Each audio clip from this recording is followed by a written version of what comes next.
Good morning, everyone. It is Wednesday, June 11th. It is Ben Buckner and Dan Basse with Agri-Resource Company in Chicago, and ag markets and financial markets a little higher this morning. I think this probably follows kind of the conclusion for now to U.S.-Chinese trade talks. And the kind of high-level news is that we have agreed to go back to where we were a couple of months ago with what we decided to do in Geneva. So not a lot of progress to us, but I guess we are still talking to China, and for whatever that means. Inflation also generally positive, up 0.1% in April, 2.4% annual inflation. We're kind of getting to where we want to be, and what does that mean for the macro market landscape moving forward? Those are all things being assessed this morning. But I guess on our end too, we still think, most likely not a U.S. weather issue, at least until June 25th or so. So that's probably the missing piece to the puzzle when we think about sustained rally efforts. And what we have talked about, Dan and I, is what do you do when you see price recoveries? And not to be too gloomy, we do like managing risk pretty actively on those recoveries. So Dan, I'll let you take it away to give us your download and your thoughts this morning.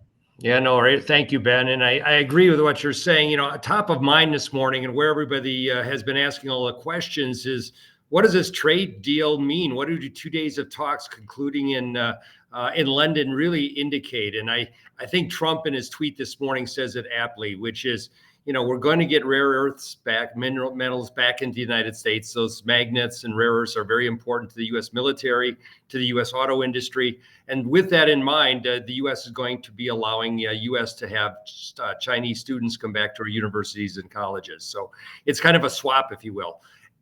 Absent in all of this is the discussion of a phase one deal for U.S. agriculture or trade in goods in general. And so, in my mind, if this goes back to where the Trump administration, he seems to be very happy with this, leaving Chinese tariffs at 55%, the U.S. is at 10%. If that's where we're going to stay, that's not a good day for American agriculture, because we still have to compete against South American supplies. That 10% tariff on U.S. soybeans or grains is not going to be helpful. So I think that's very important to understand. I don't think there's probably much beyond that under the curtain. There's no formal additional talks slated between the United States and China. We'll see if both presidents agree to this, and then what next steps, if any, where they're coming forward. But to me, I'm disappointed, Ben, that we're not seeing something in terms of a agricultural push to get China to buy U.S. soybeans on a more organized basis. By that, I'm saying like a phase one, where they commit to buy so much annually from the United States. Again, if it's just tariffs back and forth, that's not a good situation for U.S. agriculture.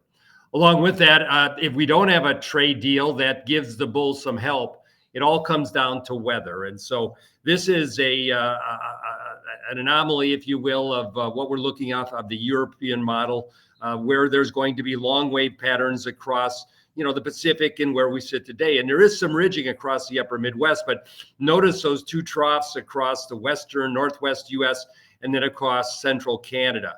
And so this is a progressive weather pattern. This is not anything that looks like it's locking down into heat and dryness as we see to the end of June. In fact, I worry longer term as we look at the range in terms of the jet stream.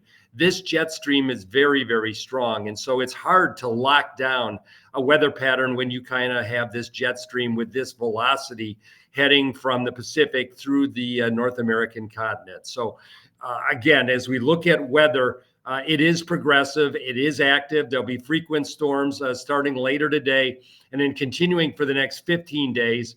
And this should be favorable to U.S. crops. And so we do have a USDA crop report tomorrow. We are expecting the USDA to raise exports for corn 50 to 100 million bushels. That's giving the corn market some lift. But again, I don't see a reason why December corn needs to go much above, let's call it 450 a bushel, or November soybeans much above 1040 or 1050 a bushel. So if these kind of rallies come forward, let's be rewarding it. And the other thing that's top of my mind is we're getting some early harvest data from Kansas.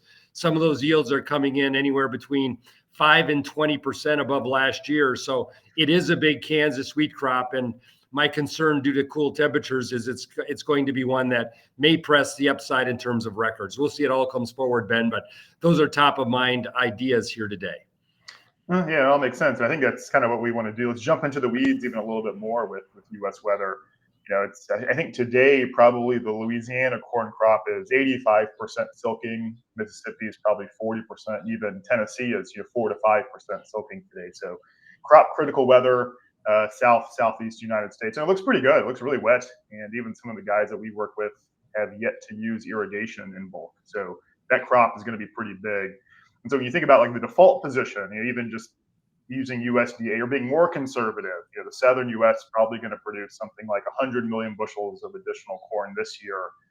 The exporters combined will produce, again, conservatively, 1.5 billion bushels. And in wheat, despite some regional issues in the Black Sea, the European Black Sea and U.S. crops will be up about 500 million bushels from last year. So let's all think about what that means for the physical cash market in wheat in about 45 days, and in corn between October and the middle of October or so. And even doing our work, we don't think there's really any disruption to normal crop progress in corn. I mean, maybe an earlier than normal pollination season, we think. And so that's kind of, I think, I'm thinking about the risk longer term is just probably a lot more physical supplies of grain. So that is where our heads are at in terms of what do you do in these markets. So even today, we're going to get into China. And so again, a dollar gets in for 30 days. We're going to be kind of looking at what is the landed price of wheat and corn.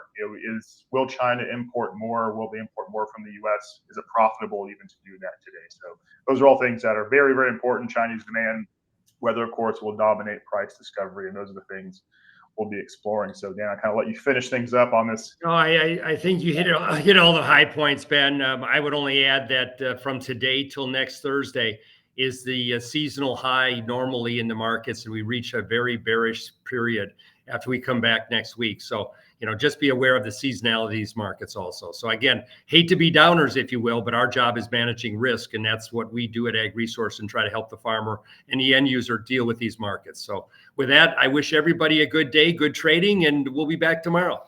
All the best. Bye-bye.